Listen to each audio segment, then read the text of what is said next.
Sí, se escucha. Perfecto. Vamos a darle entrada a algunos compañeros más y ya vamos a empezar.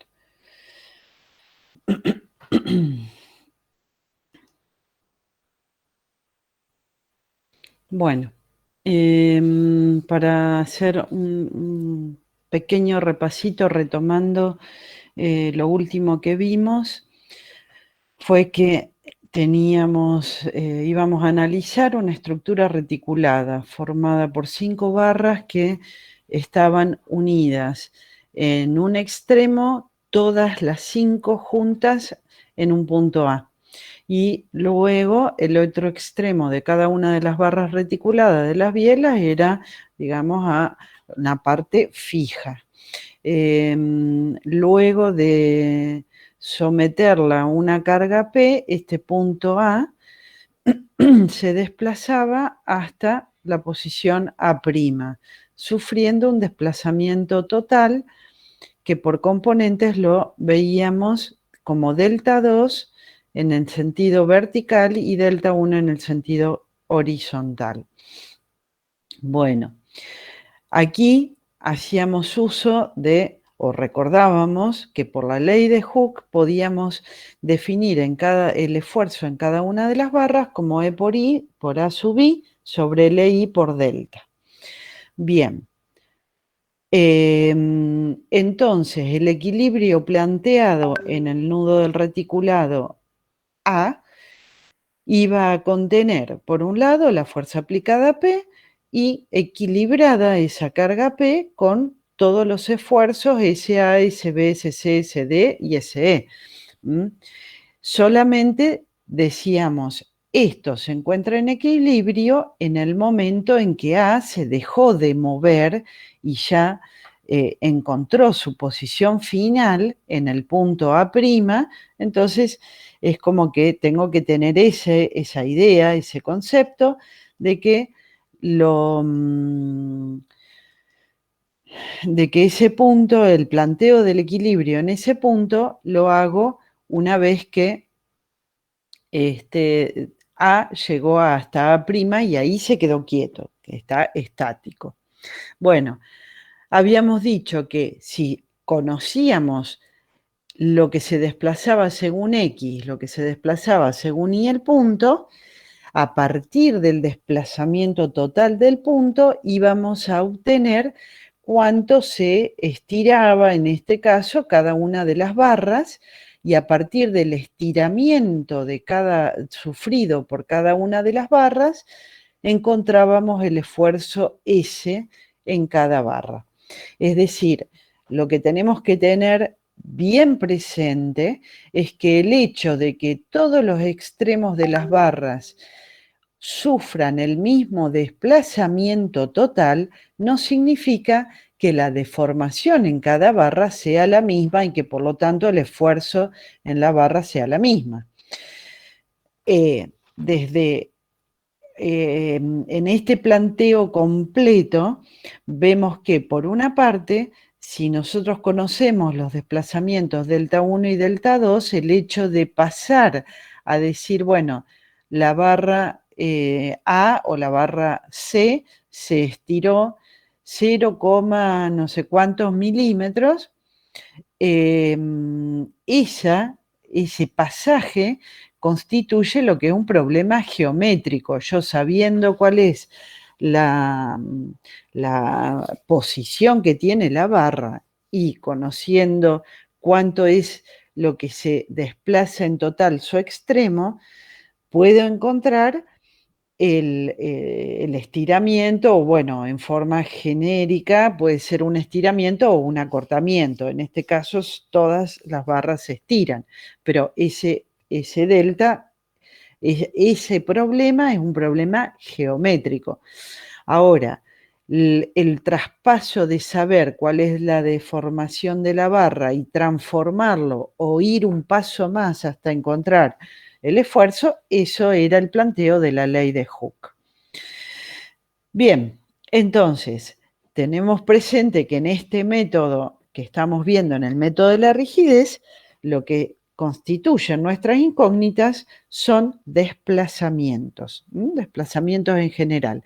Ahora, en el caso particular de una estructura reticulada, esos desplazamientos son dos únicamente y son dos desplazamientos lineales, delta 1 y delta 2, como lo hemos llamado acá.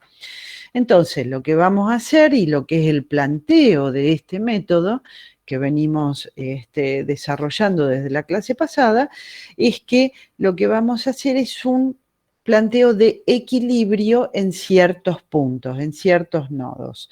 En este caso, vamos a plantear equilibrio en el punto A, sumatoria de fuerzas en X igual a 0, sumatoria de fuerzas en Y igual a 0. A partir del planteo de equilibrio es que vamos a encontrar esos desplazamientos delta 1 y delta 2. Con el valor de esos desplazamientos vamos a ir a las deformaciones en cada una de las barras y a partir de las deformaciones de las barras vamos a encontrar las solicitaciones en cada una de ellas. Muy bien. Entonces, la clase pasada habíamos visto más o menos hasta un poquito más adelante, o sea, todo lo que estamos mencionando y recorriendo ahora son simplemente son nada más que repaso, digamos, conceptos de repaso de la clase anterior. Muy bien. Esto que decíamos para cada una de las barras la vamos a ampliar o particularizar un poquito para una de ellas. Supongamos que por la inclinación esta barra podría ser esta barra que vemos acá, la segunda empezando desde la derecha. Bueno, ese punto A pasó a la posición A'. Y como marcábamos antes, sufrió en horizontal un desplazamiento delta 1, el extremo de la barra, un desplazamiento vertical delta 2, como aquí lo vemos. Resulta que la barra pasó de tener una longitud de L, como es la que tenemos identificada con esta cota, a tener una longitud más importante, L más delta L. Vuelvo y siempre voy a ir repitiendo todos estos alargamientos, todos estos desplazamientos, delta 1, delta 2, son pequeñitos, mucho más chiquitos que lo que están dibujados acá en este esquema. Solamente están ampliados esos desplazamientos para poder visualizarlos correctamente, pero comparado con la dimensión de la barra o con la longitud de la barra son muy pequeñitos. Entonces, siempre tengamos presente que vamos a hacer uso de las hipótesis de que la tangente, el seno del ángulo, ese tipo de cosas es aproximadamente lo mismo. Entonces, bueno, esas cuestiones las vamos a tener en cuenta y es por eso, no por lo que estamos viendo. Lo que estamos viendo siempre es exagerado. Todo es mucho más pequeñito en cuanto a los corrimientos que sufren los puntos.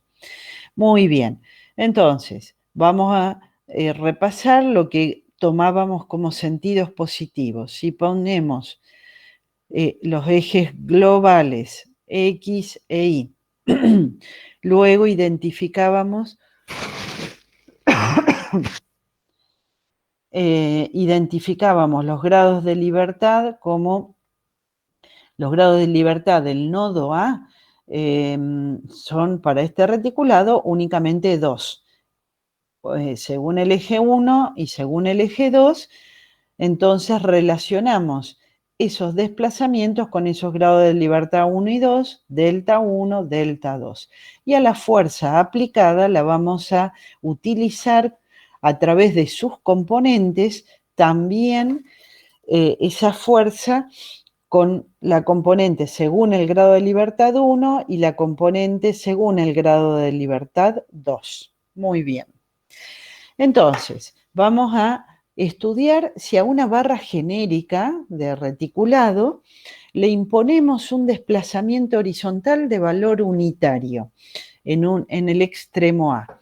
¿Por qué en el extremo A? Bueno, porque en este otro extremo sabemos que está vinculada a la parte fija. Ese punto no tiene posibilidad de movimiento, tiene restringidos sus dos movimientos. El único que vamos a estudiar y que vamos a ver qué pasa es en el extremo donde está el nodo A. De todas maneras, cuando esta barra pertenezca a otro reticulado donde los dos nodos tienen posibilidad de desplazamientos, el análisis va a ser el mismo porque siempre se procede dejando un punto fijo y viendo qué le pasa a esa barra o a ese elemento cuando se le impone un desplazamiento único sobre uno de los grados de libertad. Entonces, la clase pasada habíamos visto este delta unitario en sentido del grado de libertad 1, o sea, en el sentido horizontal. Veíamos que al correr este punto A hasta un punto hipotético acá, A', cuyo corrimiento es solamente horizontal y de valor unitario, esta barra se alarga un cierto delta prima. Ese delta prima, por consideraciones geométricas y ninguna otra cosa más, va a ser igual a 1 por el coseno del ángulo alfa. Y acá aparece la hipótesis que les acabé de decir en un principio. Los desplazamientos, aún siendo que pensamos en unitario, podríamos decir que unitario es un valor representativo de 1 milímetro en una barra que puede tener 1,5 metros. Entonces es muy pequeñito. Bueno, entonces seguimos con esas hipótesis y por eso podemos decir delta prima es igual a 1 por el coseno de alfa. Es decir, lo que estamos acá aproximando es que el ángulo que forma la barra con la horizontal antes y después de la deformación es el mismo alfa. Podemos tomarlo igual.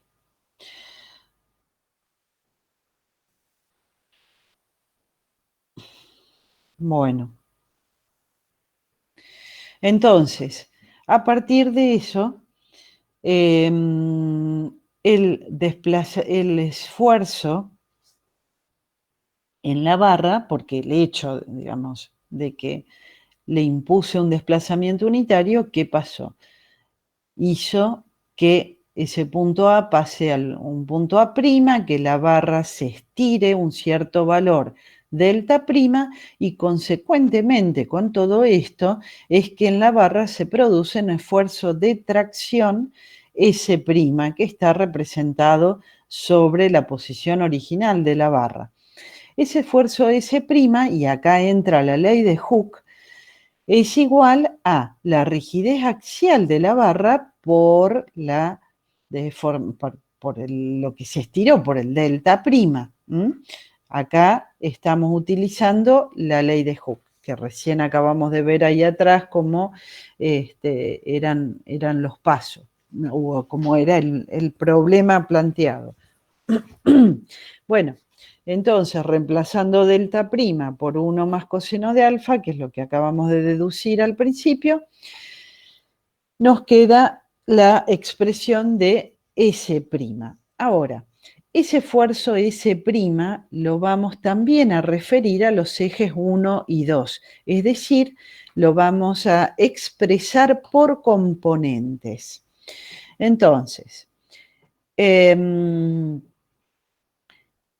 acá 1,1, que es la componente del esfuerzo o de la fuerza S, del esfuerzo S, el esfuerzo axial en la barra, va a ser igual a S' por el coseno de alfa. Esto, consideración geométrica, o sea, esto es trigonometría y nada más.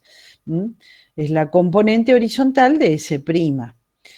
Y a su vez, si reemplazo lo que es S' por lo que acabo de escribir acá arriba, me queda E por A sobre L coseno cuadrado de alfa. Ahora, vamos a expresar la componente vertical del esfuerzo S'. Simplemente lo puedo escribir como S' por el seno de alfa. Reemplazando S', nos queda E por A sobre L coseno de alfa, seno de alfa. E por A era la rigidez axial de la sección. E por A sobre L es la rigidez axial de la barra completa. Interviene la longitud. Bueno, ¿qué estamos viendo acá? Que yo utilicé para llamar a estas componentes del esfuerzo S' con un índice, con dos subíndices, 1, 1 y 2, 1. Enseguidita me doy cuenta que el segundo subíndice indica la componente según el grado de libertad 1 o, el primer subíndice indica la dirección de la componente. El primero acá vemos que según el grado de libertad 1 es el que aparece en este K horizontal y el segundo, el primer subíndice igual a 2 es el que aparece según la componente vertical. Entonces, en primera instancia lo que vemos es que el primer subíndice se relaciona con la dirección de la componente. Es decir, primer subíndice indica la dirección. Ahora, el segundo subíndice se llama o sigue siendo 1 para las dos componentes, tanto en la componente vertical como en la horizontal. Entonces, ese segundo subíndice se relaciona con la causa de aparición de este esfuerzo total S' y por lo tanto con estas componentes. ¿Cuál es la causa? La causa ha sido que le di un valor de desplazamiento según el eje 1. Un desplazamiento unitario según el eje 1. Eso es lo que me está indicando este segundo subíndice que para ambas componentes de la fuerza está identificado con el 1. Bueno, vamos a seguir el planteo con el desplazamiento unitario, pero ahora según el grado de libertad 2. Entonces, ¿qué es lo que va a pasar? Y que el punto A ahora se va a correr a una dirección, llamémosle A segunda, y va a provocarse dentro de la barra un estiramiento, y esa situación de estiramiento me va a indicar que ahora un delta segunda va a ser igual a el desplazamiento unitario de valor, o sea, el desplazamiento de valor unitario por el seno del ángulo alfa. ¿Sí? Exactamente lo mismo, la consideración geométrica, el problema geométrico aparece aquí para resolver o para dejar expresado cuánto vale delta segunda. Cuando el valor del desplazamiento es unitario, ya sé que delta segunda va a ser 1 por el seno de alfa. Ahora, aplicando la ley de Hooke, digo, bueno, entonces el esfuerzo en la barra, el esfuerzo que se va a producir en la barra va a ser proporcional a ese delta segunda. Lo llamo como S segunda y aplicando la ley de Hooke me queda que es igual a E por A sobre L por delta segunda, reemplazando el valor de delta segunda, E por A sobre L por 1 por seno de alfa. ¿Estamos? Entonces, este va a ser la expresión del esfuerzo total sobre la barra cuando imponemos un valor de desplazamiento unitario al extremo de esa barra que está identificada con el punto A y evaluamos cuánto es lo que se deforma y cuánto enseguida cuánto es el esfuerzo.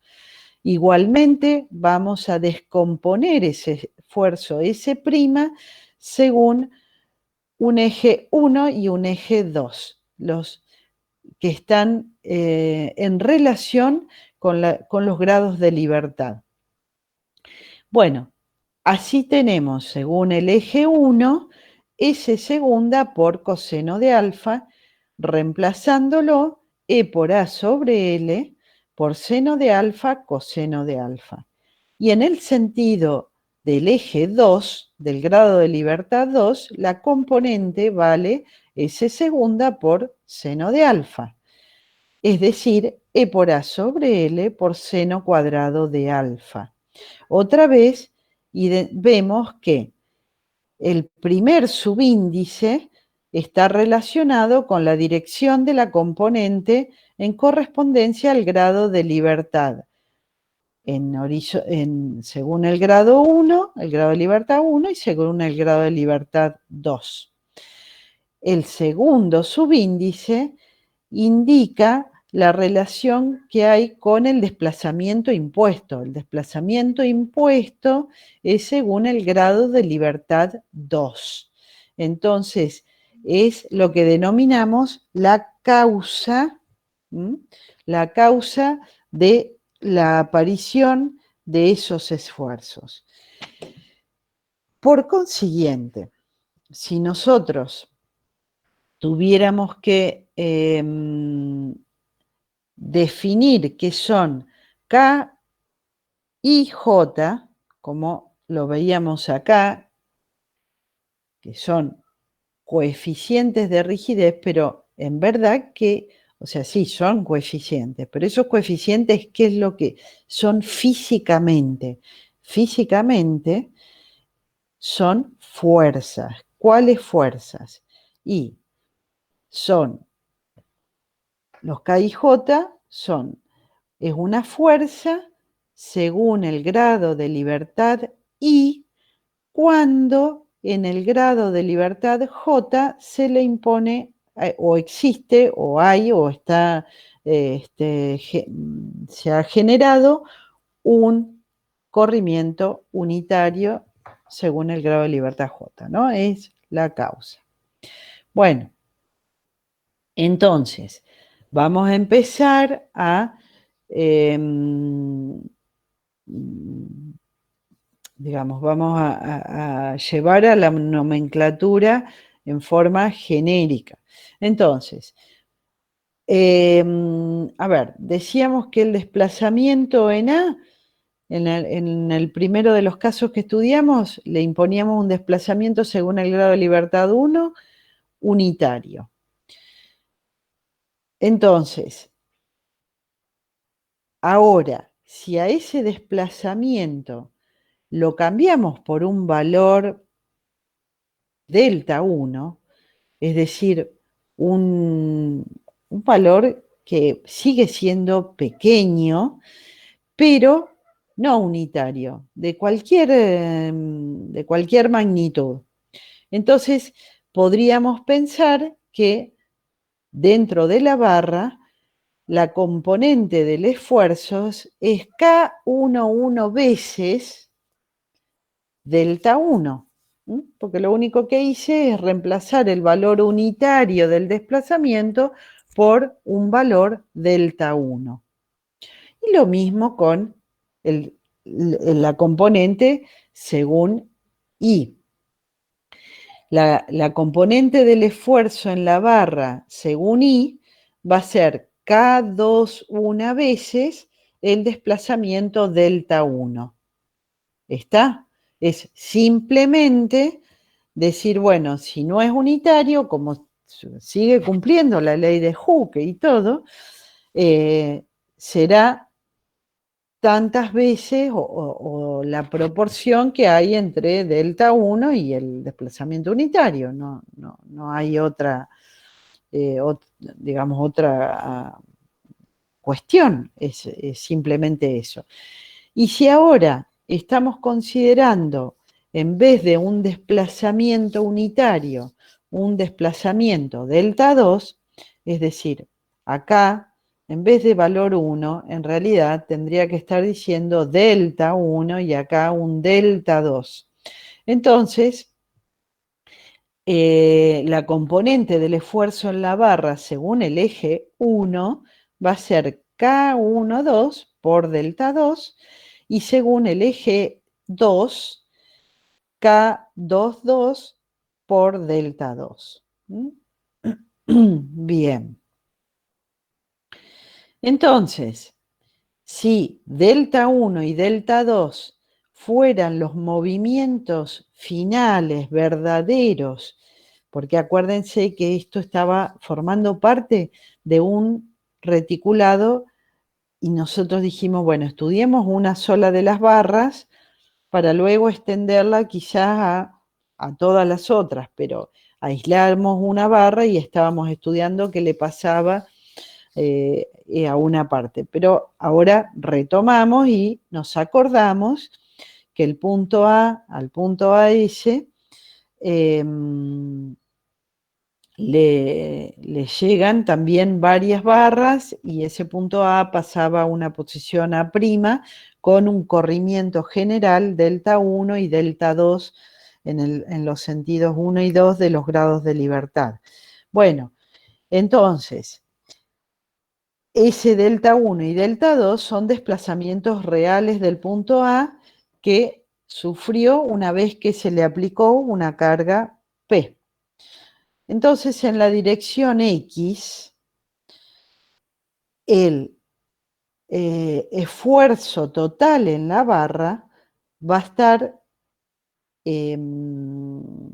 llamémosle, el esfuerzo en la barra según el eje X, va a estar integrado por dos aportes. Uno, el K11 por delta 1, y el otro aporte va a ser el K12 por delta 2. Uno, cuando analicé el desplazamiento según el grado de libertad 1, y el otro aporte cuando analicé con el desplazamiento según el grado de libertad 2. Por eso, la suma de esas dos componentes de fuerzas, componentes, pero son fuerzas K11 por el delta 1, K12 por delta 2, en la dirección X. Y en la dirección Y, K21 por delta 1 más K22 por delta 2. Eso todavía corresponde a solamente lo que aporta esta barra que estoy estudiando al equilibrio total del punto A.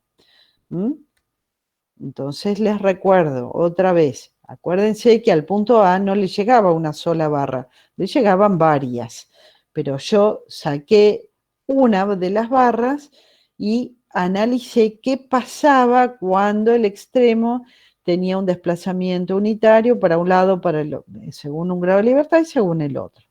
Bueno, esto que estoy viendo acá finalmente es una partecita de esa ecuación de equilibrio que voy a plantear o que estoy planteando en el punto A. Es el aporte al equilibrio del punto A de esta barra que estoy estudiando, que pudo haber sido la barra C, por ejemplo, o la barra D. Ahora, teniendo en claro eso, ¿qué es lo que voy a tener que hacer?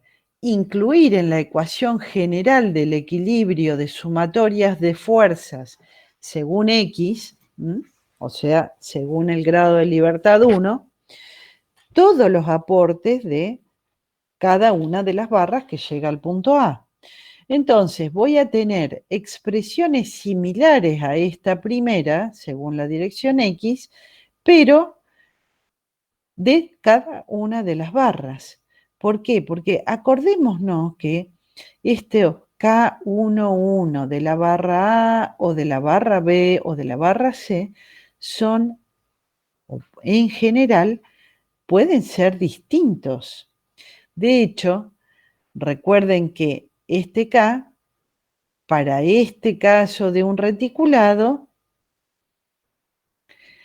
era dependiente de, además de la posición de la barra, porque depende del ángulo alfa, y todas las barras en el reticulado tienen distinta inclinación, además dependen de E por A sobre L, es decir, generalmente uno utiliza en un reticulado barras del mismo material, entonces podría decir que E, el módulo de elasticidad del material, puede ser igual para todas las barras. El área ya no. El área en general pueden ser que no van a ser quizás todas de sección diferente, pero generalmente puede haber grupos de secciones iguales, pero a su vez estar trabajando con 2 o 3 diferentes secciones. Y la longitud L, como vemos para nuestro reticulado, obviamente que son todas longitudes diferentes, todas longitudes distintas. Entonces, cada uno de estos K11 van a tener un valor distinto. Lo que sí, todos van multiplicados por el mismo delta 1 y todos los K12 están multiplicados por el mismo delta 2. Y el mismo sí, porque siguen unidas todas las barras en el punto A que pasó a una posición final A' con un corrimiento según 1, delta 1 y según el eje 2, delta 2. Entonces yo lo puedo sacar factor común. Todo esto va a estar igualado a la componente de la fuerza P según el grado de libertad o según la dirección X que la teníamos en correspondencia con 1. Bien, entonces esto igual a P1. Según, planteando equilibrio según el eje Y, exactamente lo mismo, nada más que con la variación de los subíndices que corresponden después de haber visto todo lo que pasaba cuando dábamos un desplazamiento unitario y después la relación que hacíamos con el desplazamiento real o el desplazamiento definitivo del extremo de la barra delta 1 y delta 2. Bueno, entonces resulta que aquí me quedó un sistema de ecuaciones de 2 ecuaciones y 2 incógnitas.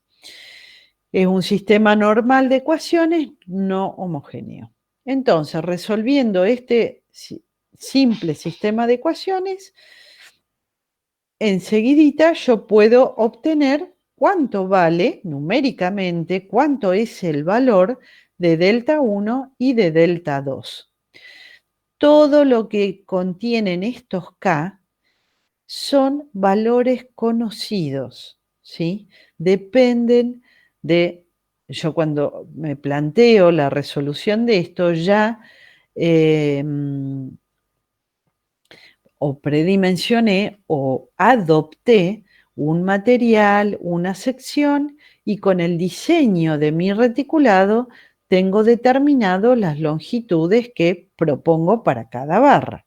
Entonces, simplemente acá tengo que identificar bien que las incógnitas son los delta 1 y delta 2, las componentes del desplazamiento del punto A. Lo demás ya es conocido. De alguna forma, a lo mejor no, no en forma directa, pero a través del estudio de esa barra, yo ya tengo todo en función de módulo de elasticidad, área, longitud y posición de la barra. Muy bien. Ahora, ¿qué vamos a hacer? Vamos a ir, lo que les decía antes, cambiando en la nomenclatura para estandarizar, digamos, las expresiones y llevarlo a expresiones un poquito más cortas. Entonces, vamos a denominar con K mayúscula, la letra mayúscula acá, 1, 1, a la suma de los K11 de la barra A, de la barra B, de la C, de la D y de la E. Todas las que aportan o las que fueron a parar con su extremo en el punto A, que están todas vinculadas al mismo nodo. Entonces, las denomino, en definitiva, como que el K mayúscula 1, 1 es igual a la sumatoria de los K minúscula supra I sub 1, 1. De la misma forma, los K mayúscula 1, 2 van a ser igual a la sumatoria de los K minúscula 1, 2 supra I. Y así K2, 1 y así K2, 2. Cuando voy a escribir nuevamente mi sistema de ecuaciones, lo que yo planteé como equilibrio en el nodo A, voy ahora a tener una expresión mucho más cortita donde directamente escribo el K mayúscula 1, 1 por delta 1 más K mayúscula 1, 2 por delta 2 igual a la componente P sub 1.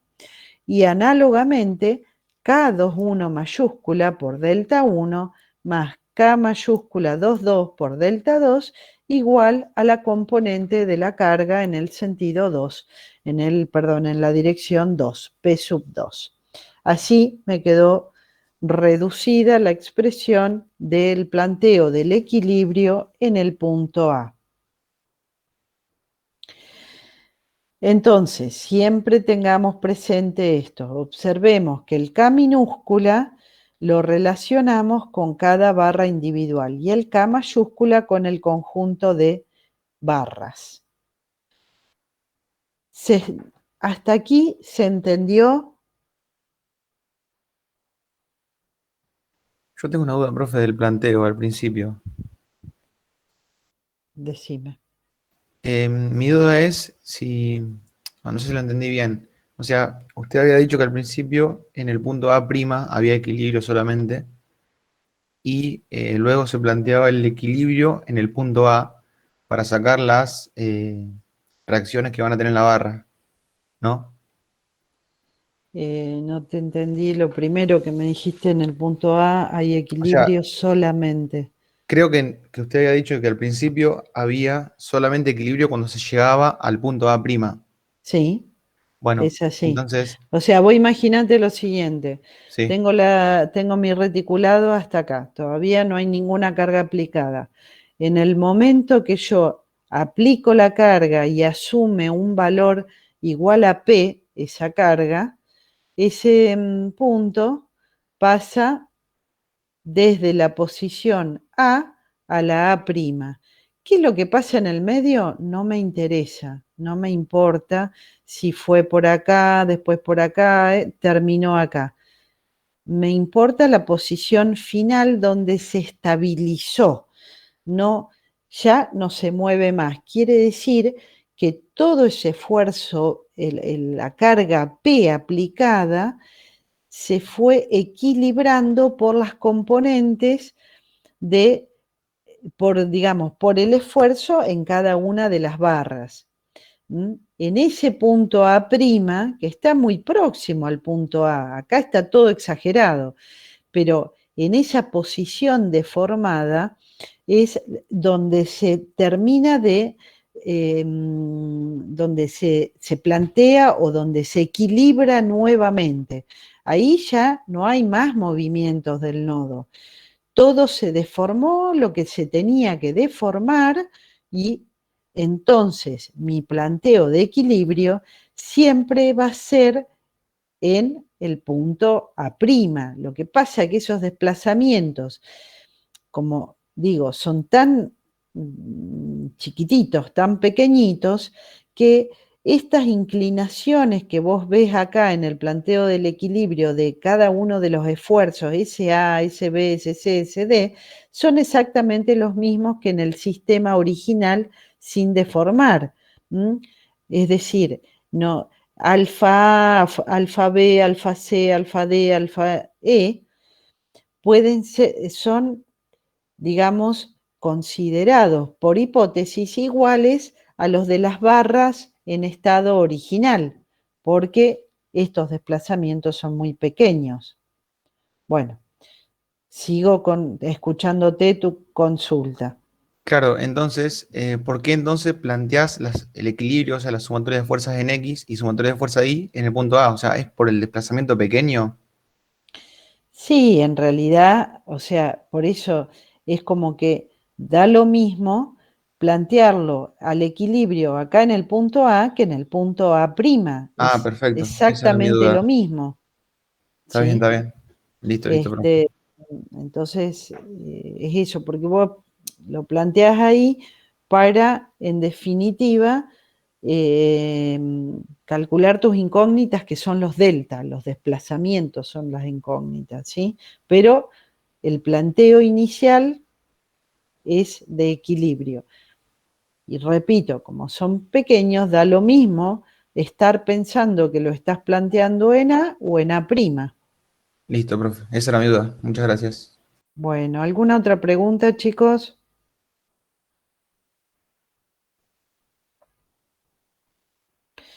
Bien, entonces seguimos.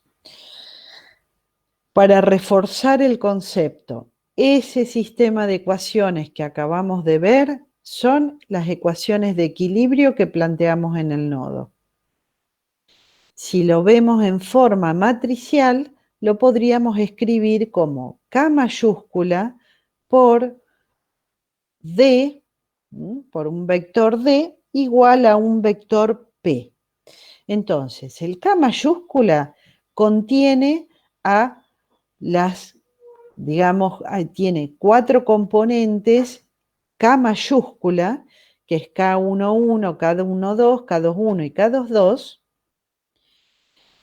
que a su vez ustedes identifiquen o piensen siempre que este K mayúscula es la sumatoria de varios aportes.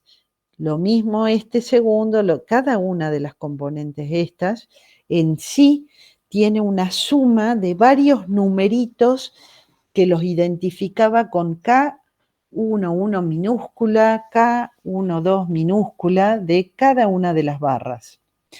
A esto lo denomino matriz de rigidez de la estructura. Por otro lado, chicos, hago hincapié en lo siguiente. Esta matriz de rigidez de la estructura la hemos venido desarrollando para este reticulado. Conceptualmente es similar si en vez de en un reticulado yo estoy analizando barras de un sistema aporticado. La idea es la misma.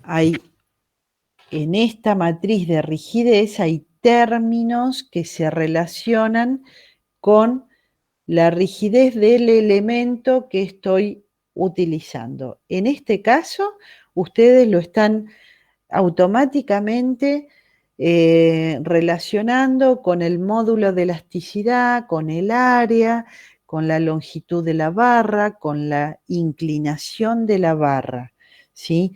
Eso es lo que van a estar pensando para este ejemplo en la composición de esta matriz de rigidez.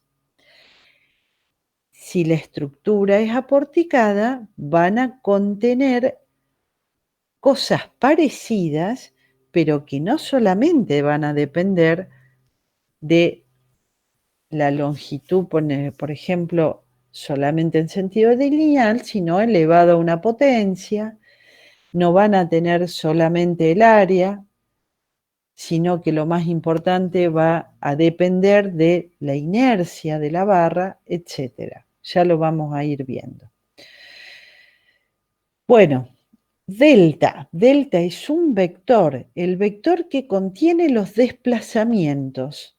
Los desplazamientos según un grado de libertad 1 y 2. ¿Sí? El desplazamiento total, delta, siempre lo vemos analizado por componentes, según un grado de libertad y según el otro.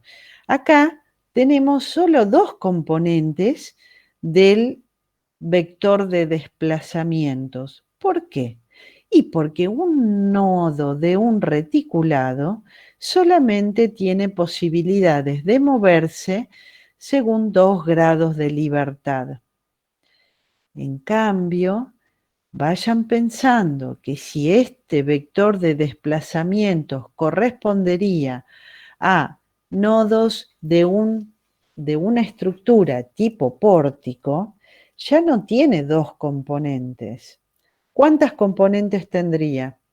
A ver, alguno de ustedes, imagínense, díganme, ¿cuántos componentes tendría un nodo perteneciente a una estructura de pórtico?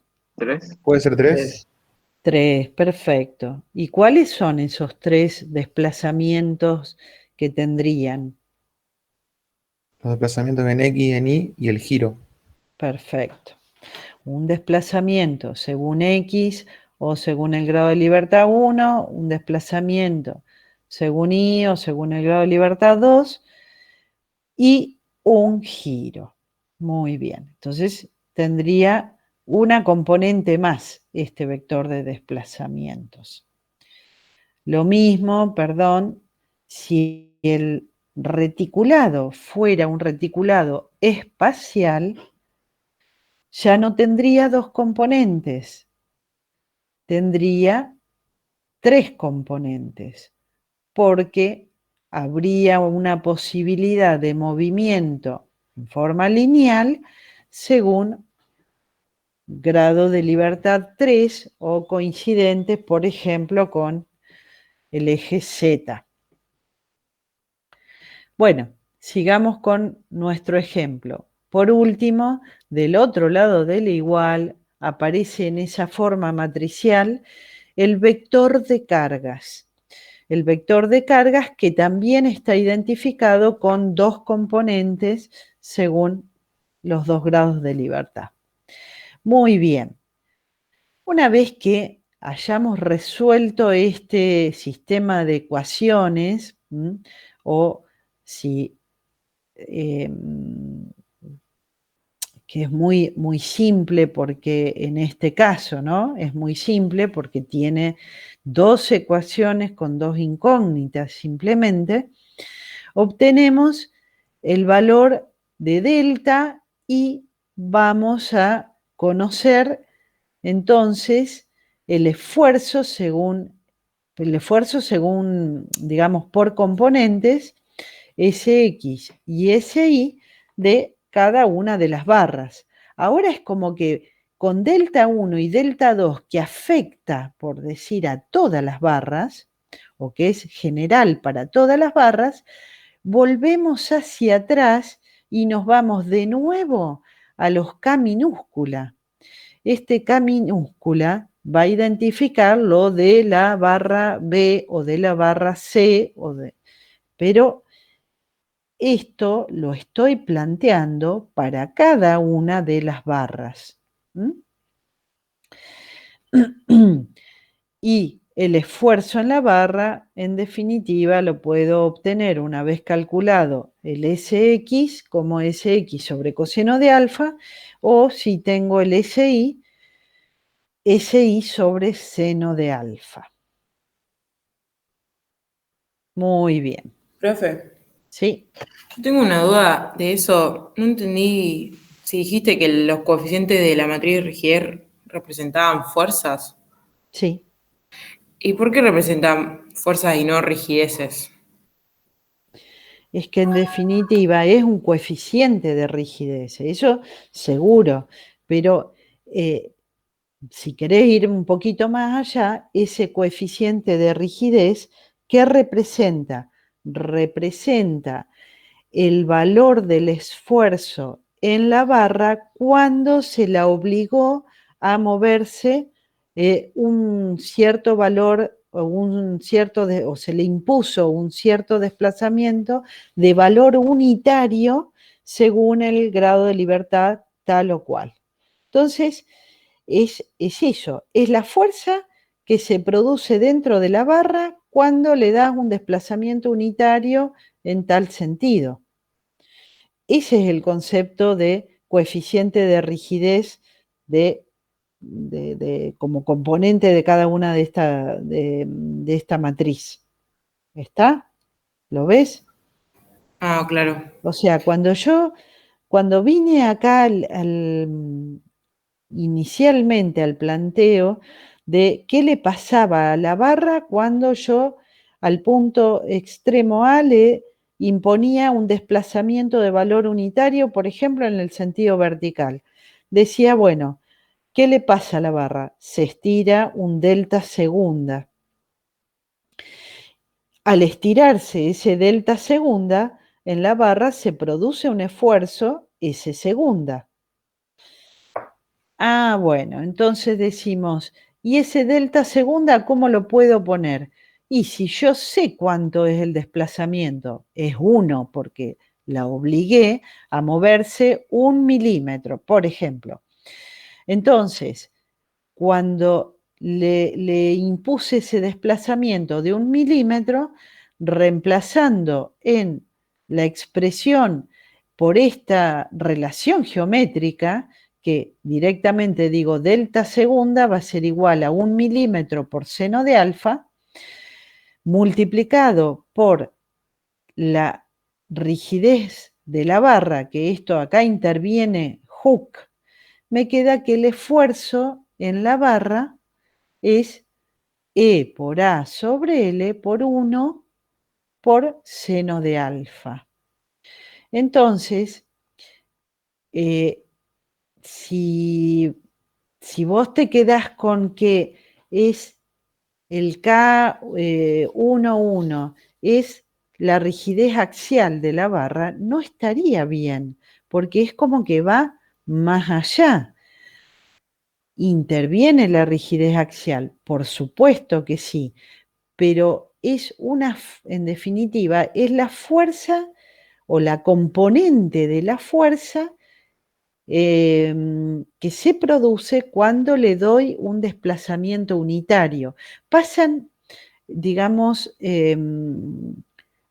varias cosas en la barra de acuerdo al estudio este desglosado que yo estoy haciendo, dándole ese desplazamiento unitario según una dirección 1 o según una dirección 2. ¿Se entendió más o menos la idea? ¿Cuál es la diferencia y la similitud en decir ese coeficiente de rigidez es una fuerza? Sí, sí. Entonces el coeficiente K11 sería la fuerza que se provoca en la dirección 1 a causa del desplazamiento unitario 1. Perfecto, claro. Y si estás hablando de K minúscula, lo que tenés que agregar es la palabrita en la barra, en la barra. Si estás hablando de K mayúscula, cuando lo escribís, ahí tenés que decir que el K11 grande contiene los aportes de de todas las barras según, como componente, según el grado de libertad 1, cuando se impuso al nodo, al nodo que reúne, digamos, el extremo de esas barras que estás hablando, un desplazamiento unitario también según el grado de libertad 1. ¿Sí? Sí, sí. Gracias, profe. No, de nada. Muy bien. Bueno, entonces como resumen de este método, así cerramos un poquito el método de la rigidez. Lo que hacemos cuando aplicamos este método es lo primero es dividir una barra en una estructura en distintos sectores de dimensiones determinadas, no de dimensiones infinitesimales, sino con longitudes que podríamos decir, entre comillas, relativamente importantes. ¿Sí? Esos sectores los denominamos genéricamente elementos. Bueno, entonces, la idea es no considerar a un pórtico como este formado por una cantidad infinita de barras o de tajadas o de rebanadas de espesor diferencial, sino, por ejemplo, a este pórtico lo podríamos considerar definido por 3 piezas. Diríamos que en un caso como este, 3 elementos es lo mínimo que podríamos estar dividiendo a esta estructura, ¿sí? Bueno, entonces, cada una de esas partes en que dividimos a esa estructura la denominamos como elemento finito. Y quiero acá hacer un poquito una extensión. Nosotros, como estamos estudiando solamente estructuras de barras, vamos a focalizar en elementos finitos lineales, porque el tema elemento finito, o llamémosle el concepto de elemento finito, es mucho más extenso. Nosotros podemos abordar el estudio, el análisis de una estructura en 2 dimensiones con elementos finitos, y ahí ya no son elementos lineales, sino que son elementos que tienen una cierta área. Es una porción de área de esa estructura general en 2 dimensiones, que puede ser una losa, una cáscara, etc. Ahora nosotros vamos a focalizar solamente en los elementos finitos lineales, caso de barras y de estructuras que tienen siempre una dirección, una dimensión mucho más grande que las otras dos. Bueno, esos elementos van a estar unidos entre sí o unidos a una parte fija. Y esos puntos de unión los vamos a denominar como nodos. Vamos a hablar de nodos. Esos son unos puntos especiales de atención o de estudio. ¿Por qué? Porque justamente ahí es donde vamos a, donde nos va a interesar el movimiento de esos puntos para luego determinar en forma, digamos, completa todo lo que le pasa al resto de la estructura. Entonces, ese pórtico que vimos ahí como ejemplo, compuesto por 3 elementos finitos, por un conjunto de 3 barras y 4 nodos. Hay 2 nodos que están vinculados a partes fijas.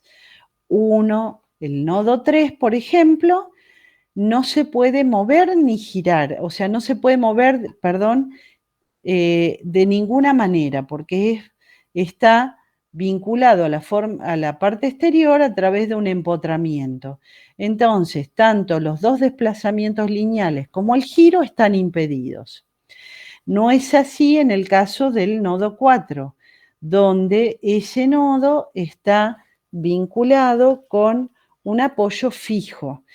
Ese nodo tiene dos restricciones, hay dos desplazamientos restringidos, que son los desplazamientos horizontal y vertical, y tiene un giro posibilitado, digamos, un giro posible de ocurrir.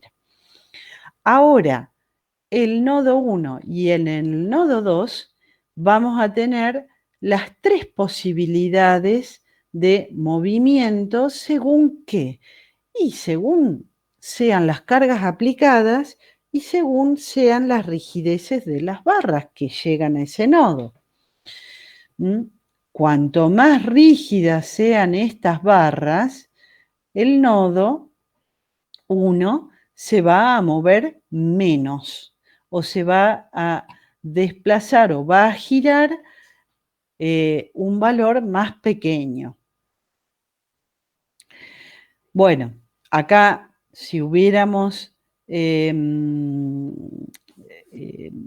representado los grados de libertad de un nodo, los podríamos denominar 1 y 2 para los desplazamientos lineales y 3 para el giro. Bueno.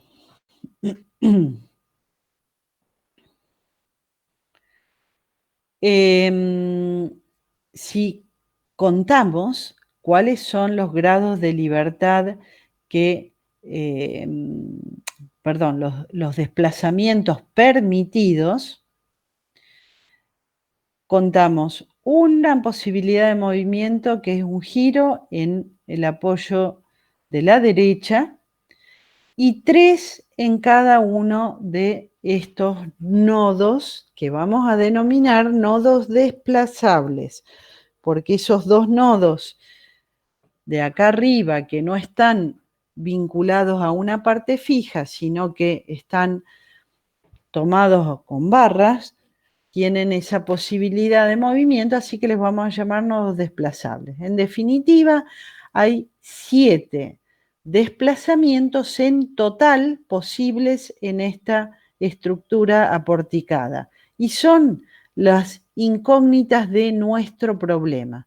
Una vez que conozcamos estos 7 desplazamientos, ya todo va a estar perfectamente identificado y vamos a poder resolver digamos, cualquier parte de la estructura, vamos a poder conocer sus esfuerzos, sus desplazamientos, etc. Bueno, entonces, ¿qué es lo que tenemos que tener en cuenta cuando vamos a plantear todo el desarrollo de este método sobre una estructura? Y que no debe haber un grado de libertad no controlado, porque si no, ese nodo se podría mover libremente, estaría como pudiendo, o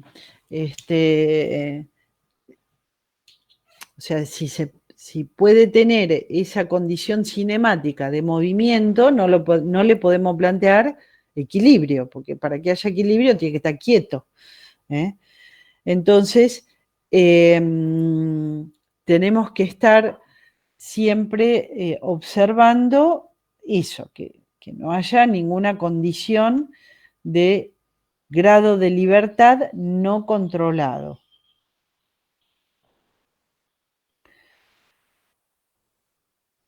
Y en esto lo vamos a visualizar en este mismo ejemplo. Fíjense si nosotros en este modelo supondríamos que tenemos un nodo 2 y un nodo 4 igual que acá, pero que a esta barra la estuviéramos considerando como una biela, es decir, como una barra de reticulado. En el nodo 2 no hay problema, porque los dos giros, perdón, los dos desplazamientos lineales están controlados. Uno es un desplazamiento horizontal, el otro desplazamiento vertical. Uno estará controlado por la rigidez de esta barra, otro por la rigidez axial, digamos, de esta otra barra. Y el giro también está controlado por la rigidez flexional, llamémosle, de esta barra horizontal. Con lo cual, en el nodo 2 no hay ningún tipo de problema. Ahora, en el nodo 4, la situación es diferente. En el nodo 4, si lo que llega es una barra de una biela de reticulado, ese nodo podría estar girando sin ningún tipo de restricción, ¿sí?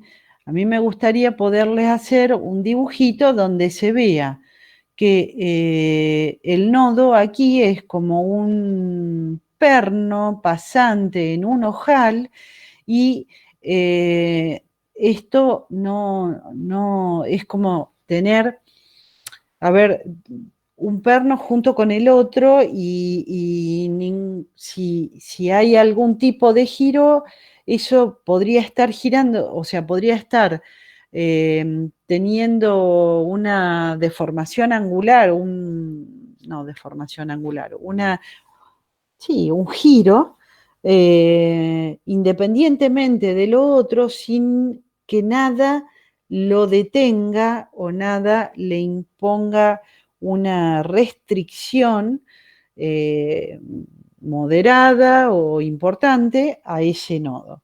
Entonces, un modelo planteado de esta manera resultaría inestable.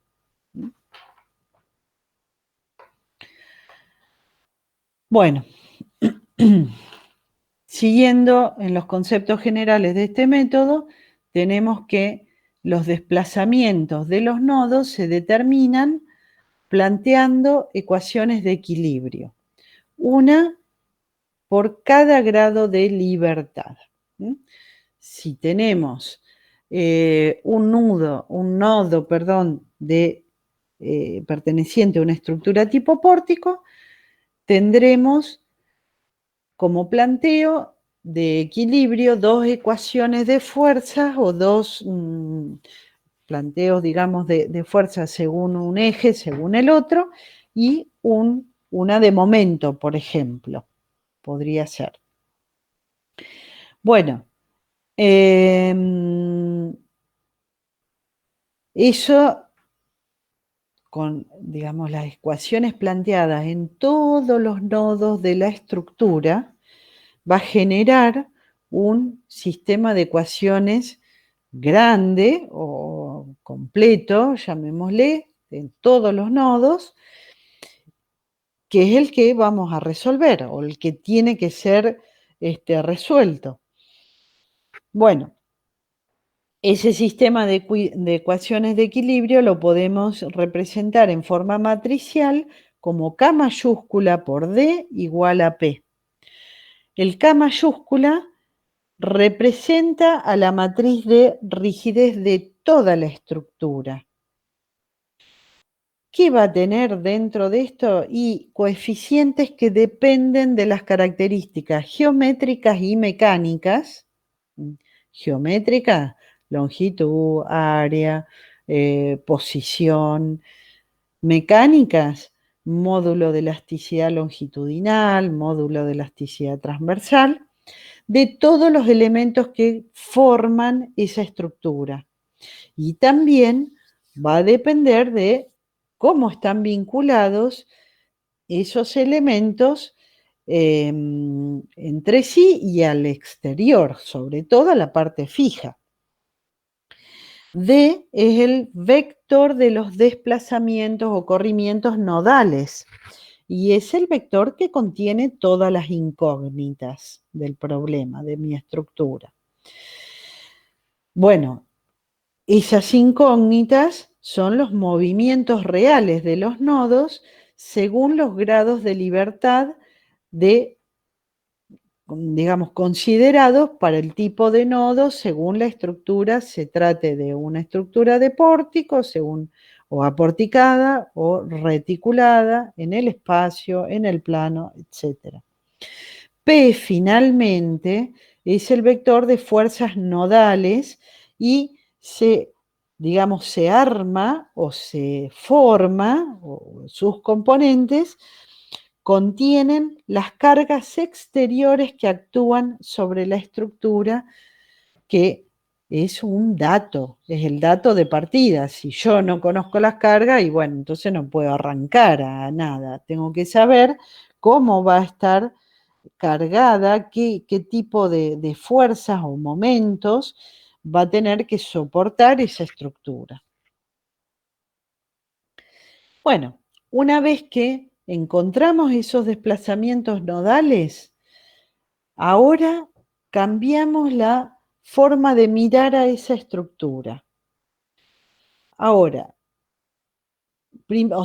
hasta el momento hicimos foco en los nodos. Ahora solamente vamos a pensar que esos nodos son puntos de los elementos. Ahora vamos a hacer foco en las barras. Vamos a individualizar y ver con detenimiento las barras. Pero lo que decimos es, bueno, esos nodos son desplazamientos de los extremos de las barras, o mejor dicho, son los extremos de las barras que sufrieron desplazamientos.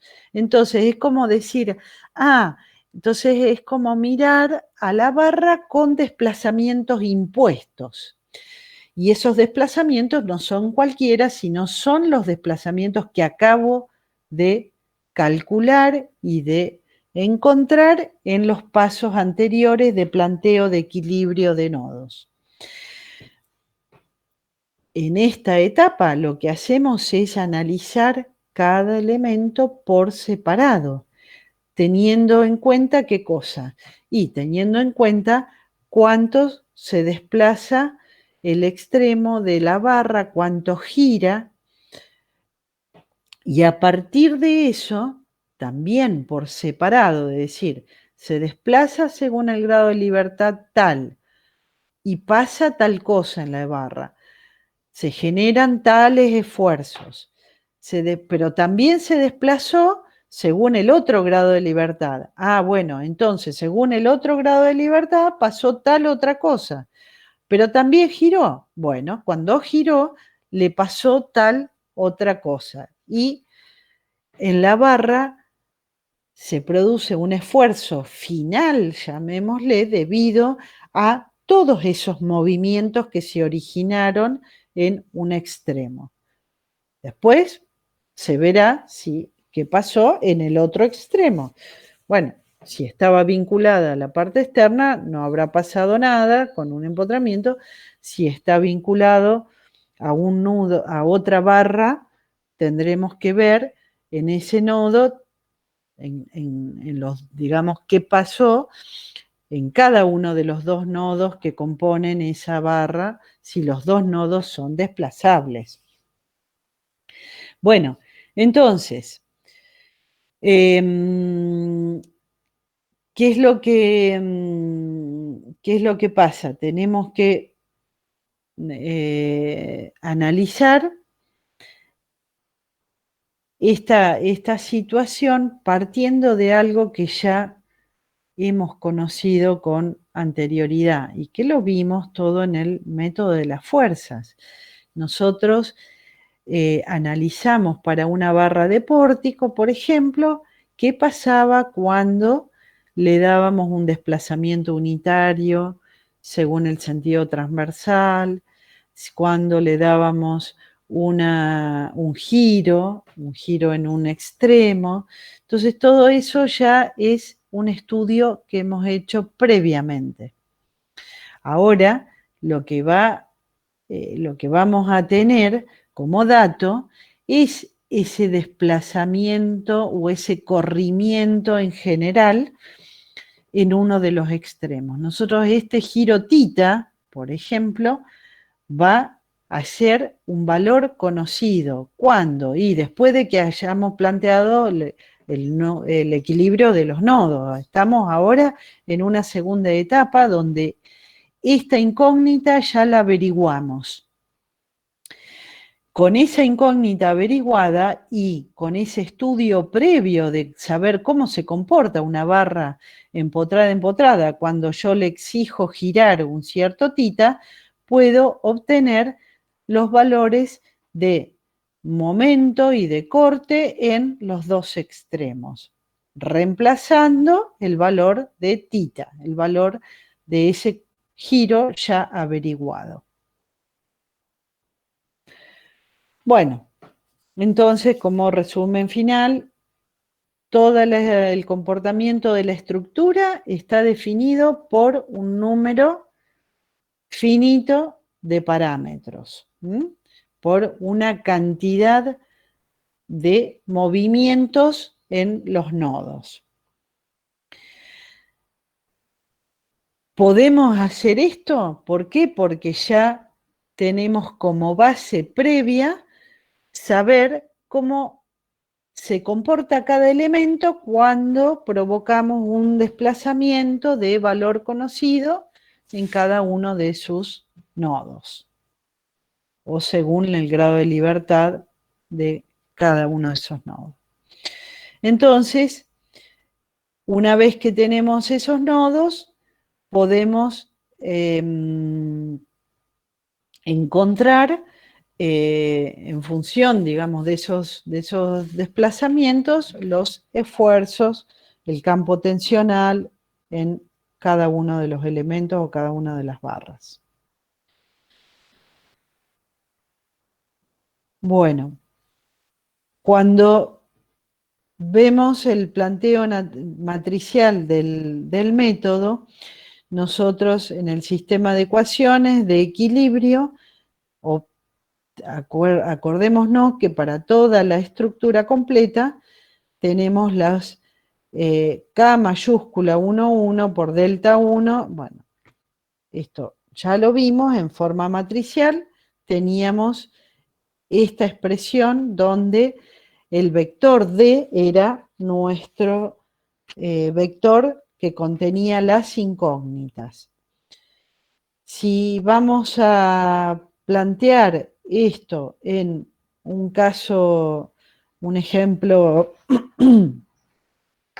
con más de un nodo desplazable, porque en este ejemplo inicial teníamos un único nodo desplazable. En este ejemplo tenemos, vamos a contarlos, 1, 2, 3, 4 nodos desplazables según 2 grados de libertad, o sea, tenemos 4 por 2, 8 posibilidades de movimiento. Pero acá se nos agrega una más, porque este es un apoyo móvil. Así que acá hay una posibilidad de movimiento de este nodo en sentido horizontal. En total serían 9. Fíjense que con 9 grados de libertad, este sistema de ecuaciones se va a ver agrandado a 9 ecuaciones. ¿Está? Ya no tenemos 2 como teníamos en este caso. Entonces, vamos a tener que incluir el estudio ahora de una barra que tiene 2 grados de libertad en un nodo y 2 grados de libertad en el otro. O sea, tiene posibilidad de moverse en sus dos extremos. No como en este otro ejemplo donde uno no se movía y el otro sí. En definitiva, una barra que puede ser esta acá, estas diagonales, o esta otra barra del cordón superior, tiene posibilidad de moverse en los dos nodos. Por lo tanto, hay 4 grados de libertad que tenemos que tener en cuenta. Lo que pasa es que lo vamos a estudiar fijando un extremo, viendo qué le pasa en el otro, luego fijando el otro extremo y viendo qué pasa cuando se mueve según los grados de libertad en el otro extremo. En definitiva, aquí, al tener en cuenta cuántos coeficientes de rigideces se nos van a producir para o cuántos K y J vamos a tener en una barra de reticulado cuyos dos nodos son desplazables, en general van a aparecer 16 coeficientes K y J. Porque cuando, recuerden lo siguiente, cuando vimos en el primero de los ejemplos, dábamos un desplazamiento unitario según un grado de libertad, se nos generaban 2 K y J. Dábamos otro desplazamiento según el otro grado de libertad, otros 2. Tenemos, perdón,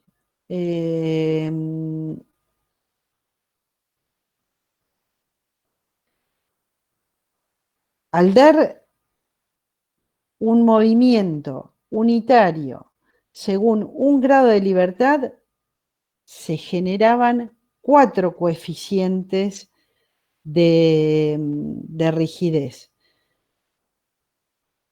2 en cada uno de los extremos. Y como en definitiva se ponen en juego en esta barra 4 grados de libertad, vamos a tener 16 en total. Porque alternativamente le vamos a ir dando, o vamos a ir pensando que le damos un corrimiento unitario a el grado de libertad 1', después al 2', después al 3', después al 4'. Y todos los demás, o sea, cuando le damos 1 según el 3', todo lo demás queda quieto o no se mueve. Y ahí se generan 4 coeficientes. Y así, alternativamente,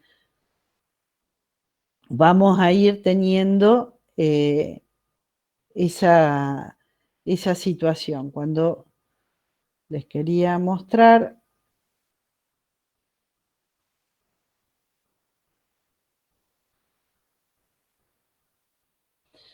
bueno,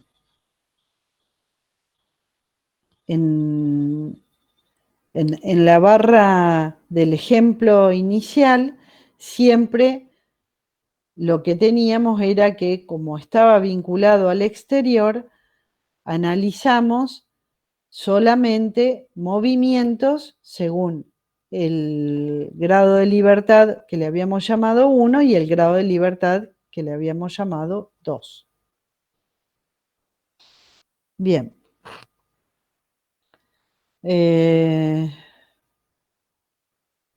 A ver. Hay un ejemplito de reticulado plano. Tenemos como datos las cargas aplicadas, la geometría de este reticulado, cómo está vinculado al exterior, a la parte fija. Y vamos a suponer que adoptamos o sabemos en primera instancia cuánto vale el área de cada una de las barras. Vamos a haber hecho una propuesta y cuánto es el módulo de elasticidad, porque nos hemos inclinado por el uso de un material así, así, asado, o sea, con determinados datos. Muy bien. lo primero que vemos o lo primero que hacemos es numerar las barras. 1, 2, 3, perdón, nodos o barras. Acá yo arranqué mencionando las barras, 1, 2, 3, 4, 5, 6, 7, y los nodos. Los nodos están numerados de manera de comenzar por aquellos que son desplazables, 1, 2 y 3, y a continuación los que están vinculados a la parte fija. 4 y 5 son nodos coincidentes con la vinculación al exterior. Muy bien. Entonces, en función de eso, comenzamos a numerar los grados de libertad. Arrancamos por el nodo 1.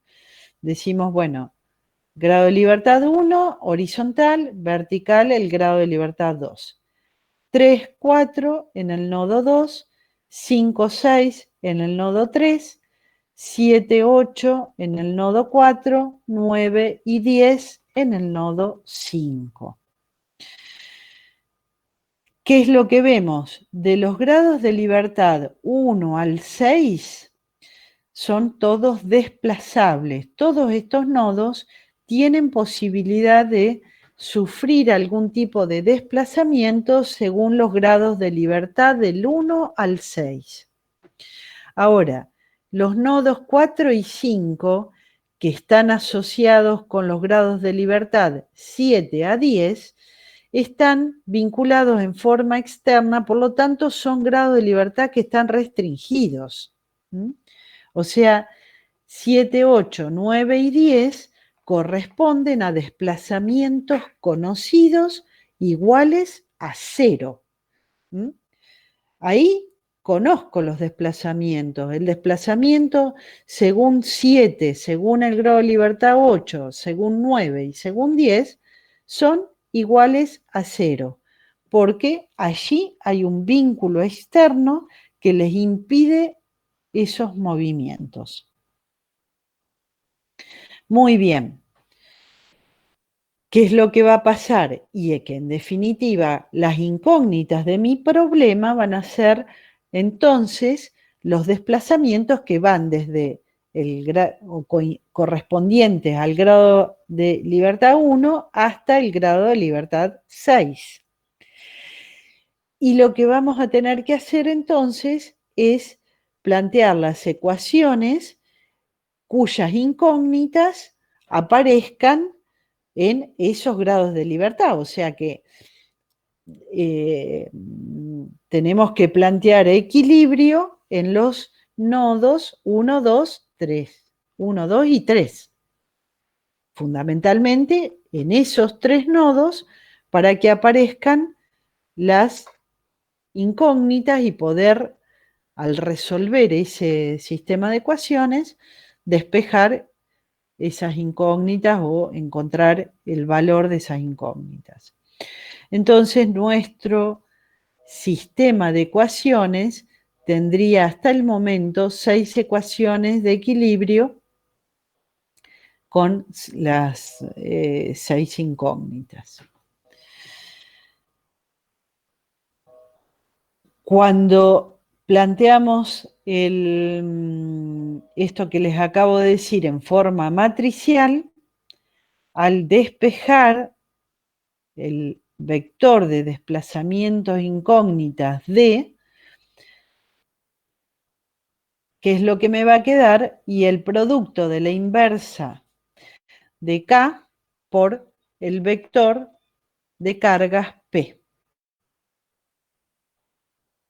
Luego, una vez que obtuve el valor de cada uno de los desplazamientos D, voy a ir hacia atrás y con los coeficientes K y J de cada una de las barras, voy a obtener el esfuerzo axial en cada barra. Bueno, la cuestión es que, como vimos recién ahí atrás, tengo que echar uso o echar mano, usar la inversa de la matriz K. Entonces, lo primero es que tenemos que matemáticamente estar seguros de que la matriz K tenga inversa, es decir, lo que está relacionado con eso es que el determinante no sea nulo. Bueno, entonces, ¿qué es lo que pasa? Si el determinante es igual a 0, eso me va a estar indicando, digamos, esa, esa condición matemática de determinante igual a 0, me indica que físicamente no hay equilibrio, que en mi sistema, o sea, la traducción de esa situación matemática a la situación de mi estructura es un indicador de que en lo que yo suponía que era una estructura, no hay equilibrio y que el sistema es inestable. Que hay algo que está moviéndose o que puede estar moviéndose y que entonces no hay equilibrio. Ahora, también puede pasar que el determinante sea muy pequeñito y tienda a 0. Entonces ese también es un indicativo o es una alerta que me dice que en mi estructura hay una situación que está próxima a la inestabilidad. ¿Qué es lo que podemos reflejar, digamos, de este concepto en una estructura bien simple? Y si tenemos una viga con un montón de apoyos, pero la carga no es vertical, cuando la carga es inclinada, hay una componente horizontal que no va a tener manera de equilibrarse. Y esto va a provocar un desplazamiento según el eje de la barra, o sea, en el sentido horizontal. Con lo cual, si yo planteara la matriz de rigidez de estos elementos con esta situación, encontraría que el determinante de la matriz de rigidez de mi estructura va a ser igual a 0. Eso me indica que no hay equilibrio. Ahora, podría pasar que tengo todas bielas o todos apoyos verticales y hay uno que está levemente inclinado. Entonces, en rigor de verdad, hay una componente horizontal que puede generar este apoyo para equilibrar la componente horizontal de esta fuerza. Pero fíjense ustedes que siendo un ángulo muy pequeñito, la resultante va a tener que ser de un valor grandísimo, la R esta que está dibujado en rojo, para que su componente horizontal pueda llegar a equilibrar la componente horizontal de esta fuerza que tiene una inclinación más o menos importante. ¿Se entiende? Entonces, es un equilibrio que va a quedar sumamente forzado. Por lo tanto, cuando plantee la matriz de rigidez de esta estructura, lo que voy a encontrar es que el determinante no es exactamente igual a 0, pero sí tiende a 0. Y está, como decimos, en una situación próxima a la inestabilidad. Entonces, bueno, el hecho de que, o sea, matemáticamente hablando, todas estas cosas después las van a tener que repasar a lo mejor un poquito de álgebra, lo que vieron en álgebra o en cálculo, que la matriz de rigidez K, para que tenga inversa, no puede ser singular. Su determinante debe ser distinto de 0 y además no debe tender a 0. Bueno, entonces acá es lo que les comentaba recién del concepto matemático y la parte física.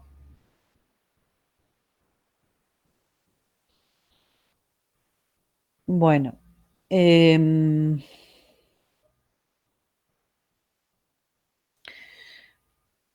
este método principalmente tiene la gran ventaja de poder ser fácilmente programable en cuanto a que la resolución de esos sistemas de ecuaciones, obviamente que no se hacen a mano, se pueden generar y resolver a través de un software o a través de, digamos, programas computacionales. Entonces, y de hecho, siempre que hablamos del método de la rigidez, aplicado a estructuras muy complejas o con muchos elementos o con muchos estados de carga, siempre vamos a estar haciéndonos la idea que lo vamos a resolver con un programa. Ahora, la parte conceptual de esto, en verdad, sirve para entender también cómo funcionan las estructuras y a nivel básico y a nivel de algo muy simple, el concepto de este método lo podemos aplicar perfectamente, o sea, los conceptos de rigideces y demás, sí lo podemos ver. Pero lo que les quería puntualizar es que este párrafo que habla sobre el programa puede emitir que hay un problema cuando va a resolver el sistema de ecuaciones, está apuntado a eso, a cuando estamos analizando una estructura con un programa, y esos programas nos avisan cuando hay riesgo de inestabilidad o cuando hay un vínculo que no está puesto o que está mal puesto y que genera algún problema en esa resolución del sistema de ecuaciones. Nos va a avisar que hay un problema con los vínculos, ya sean internos o externos. Bueno,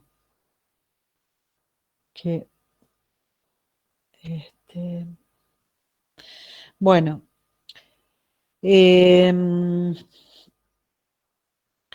cuando tenemos, en el caso, digamos, de las estructuras aporticadas, vamos a lo mejor a tener, este es parecido al ejemplo que acabamos de ver, lo único es que vamos a ir viendo en la forma que van teniendo las distintas partes de esta expresión matricial. Por ejemplo, no sé, lo que les puedo comentar acá, que el vector de cargas va a tener algunas situaciones o algunas particularidades,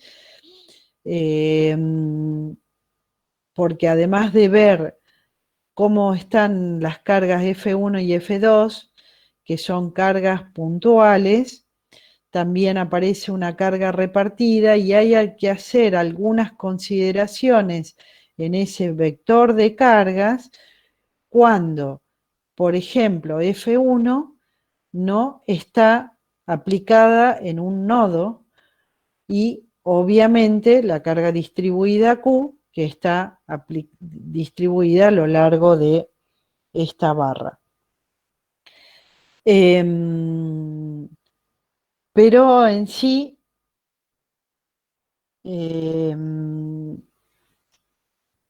Bueno, esto me parece que viene más adelante.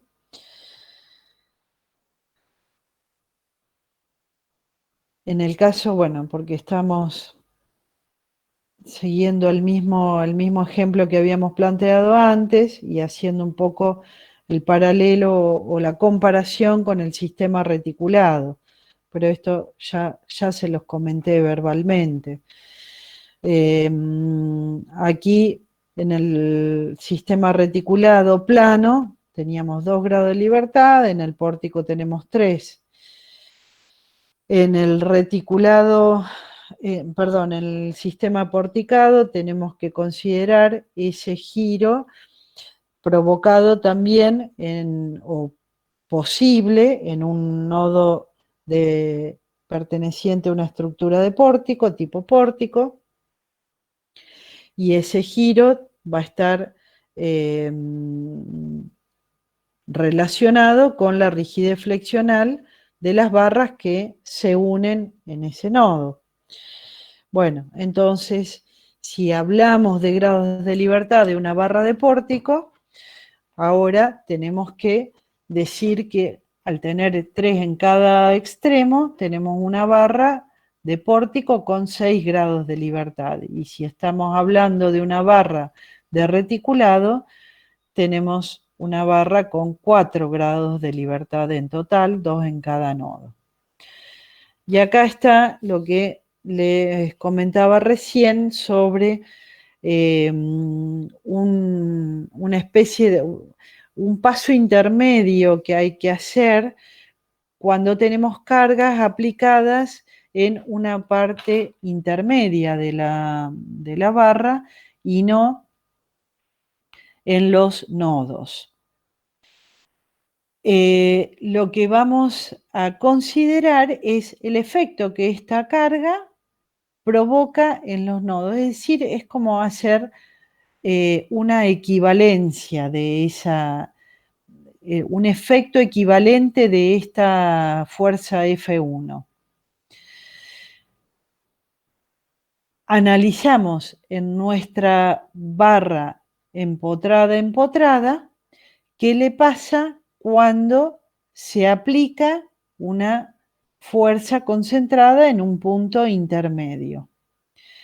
Y así, esas reacciones que tienen que equilibrar, o sea, estas acciones que tienen que equilibrar a los efectos producidos por la F1, son los que con sentido contrario le vamos a aplicar a los nodos en la etapa de planteo del equilibrio, ¿sí? Entonces, en el vector, ese vector D que teníamos, ya no podemos poner directamente, como lo haríamos acá, el F2 estaría incidiendo o interviniendo en su valor completo según el grado de libertad vertical del nodo 2, que no me acuerdo cuál sería, no sé, podríamos haber dicho que era 1, 2, 3, 4, 5 y 6. Bueno, según el grado de libertad 2, en la posición esa de este vector, estaría el valor completo de F2. Con esta F1 no podemos hacer lo mismo. Tenemos que primero ver lo que genera esa fuerza F2 en los nodos extremos. Y eso nos lleva a tener que hacer una especie de cálculo intermedio, viendo todas las fuerzas fuerzas y momentos que equilibran a F1 en esta barra y ponerlos con sentido contrario sobre los nodos. Así, luego, esto se trasladará a los grados de libertad del nodo 1, a la posición de los grados de libertad del nodo 2, en nuestro ejemplo, y estarán completando, llamémosle, los distintos lugares de ese vector de carga. En las estructuras que normalmente vamos a aplicar este método, van a ser estructuras de reticulados planos o pórticos planos, y lo más común es tener la barra de reticulado plano, articulada, con, como dijimos recién, 4 grados de libertad, la barra de pórtico plano de 2 nodos con 3 grados de libertad en cada uno de sus extremos, o sea, 6 en total, la barra con un extremo articulado y, y el otro nodo, un nodo, por ejemplo, de pórtico plano, entonces tenemos 3 grados de libertad acá, 2 acá, 5 en total, y en una estructura aporticada con algunos vínculos, o sea, con algunas rótulas internas, lo que podemos estar teniendo es, por ejemplo, acá en la columna del pórtico, 2 barras que sean como esta pura, digamos, de reticulado plano que vemos acá en el medio. Todas estas azules van a ser la barra típica de pórtico plano. Y estas rojas, dibujadas en rojo, podrían ser unas como estas que están indicadas acá al final, barra con un extremo articulado, tanto la que une el nodo 4 con el 5 y la que une el nodo 1 con el 2. Bueno. Profe, Sí.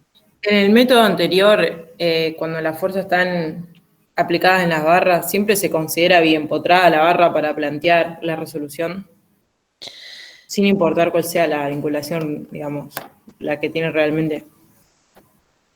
Y en verdad, si esto, no, en este caso está considerada de esta manera porque la barra del ejemplo está entre 2 nodos de pórtico, donde no hay ningún tipo de articulación, ¿sí? Entonces, la consideración de cómo se va a equilibrar esta F1 tiene que estar coherentemente sobre una barra cuyos 2 extremos se consideren empotrado. Si en cambio vos tuvieras una carga aplicada en este travesaño, en este que une el nodo 4 y el nodo 5, y es con una articulación, entonces aquí este planteo que vemos acá debería tener en este extremo una rótula, ¿sí? Ah, claro, ok. ¿Y los nodos de las barras se consideran siempre que esté unida a otra? ¿O puede ser un extremo libre de una barra también un nodo? Si vos tenés, por ejemplo, acá, suponete que este travesaño continuara y tenés un voladillo, para definir esta barra en voladizo, tenés que ubicarle o plantarle un nodo extremo, porque si no, ¿cómo definís esa parte de la estructura? No te queda otra. O sea, Ah, claro. sí, cada barra va a estar definida al menos por 2 nodos. ¿Por qué digo al menos?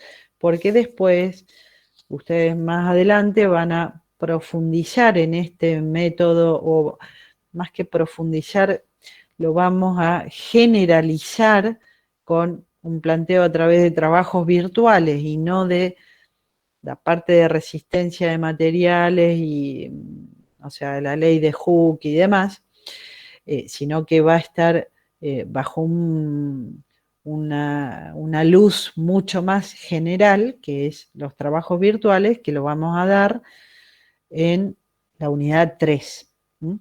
Pero ahora quedémonos con estos conceptos y empecemos a entenderlo a partir de estos conceptos. Si siempre un elemento tiene que quedar definido por dos nodos en sus extremos, por lo menos eso. Después van a ver que puede haber nodos intermedios también. Pero por ahora veamos con eso. Bueno, entonces, si ahora para cerrar esto, pensamos en el campo de validez, la hipótesis de partida es que tiene que valer el principio de superposición de efectos. Para cualquiera de los dos métodos se requiere eso, que tenga vigencia el principio de superposición de efectos, con lo que eso conlleva, ¿no? Después, como criterio que se aplica en uno y otro método, en el método de las fuerzas, es como que determinamos la única situación compatible entre las infinitas que verifican equilibrio. Estamos nosotros en el método de la fuerza, lo que decíamos o lo que teníamos era, a ver, le sacamos tal vínculo para llevarlo a ser isostático, pero hacemos de cuenta que le ponemos una acción, una acción similar a la que provocaba ese vínculo, con de manera que se deforme igual, que quede igual que el sistema original. Entonces, como equilibrio quizás podríamos haber planteado cualquier fuerza o cualquier valor, pero no.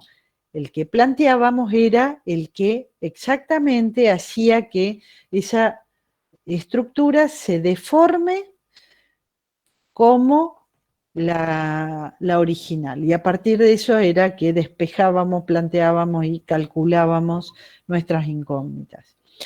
En cambio, en el método de la rigidez, determinamos la única situación equilibrada entre las tantas que puedan verificar compatibilidad.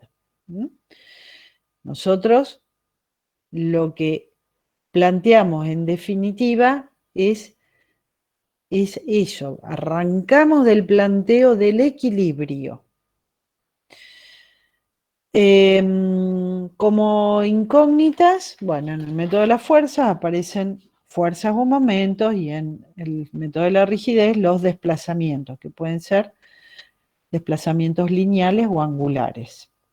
Las ecuaciones que planteamos en el método de las fuerzas son ecuaciones de compatibilidad de las deformaciones. Recuerden que siempre decíamos, bueno, a ver, tenemos que plantear tantas ecuaciones de compatibilidad como grado de hiperestaticidad encontrábamos en esa estructura.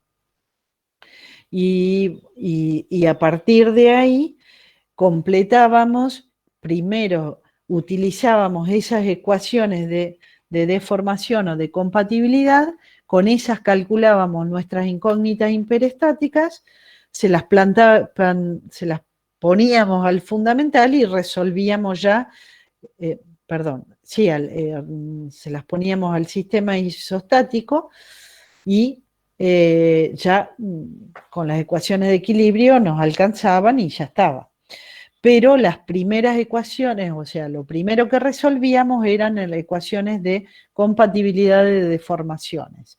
En cambio, en el método de la rigidez lo que planteamos es la resolución de las ecuaciones de equilibrio en cada uno de esos puntos particulares que denominábamos nodos. Bueno, esto es como que en el método de las fuerzas es fácil ver que planteábamos una estructura auxiliar eliminando provisoriamente las incógnitas, es decir, lo transformábamos en un sistema isostático y demás. En el método de la rigidez, esto también lo podríamos ver, para mí es más, como medio, más difícil de visualizar exactamente así, pero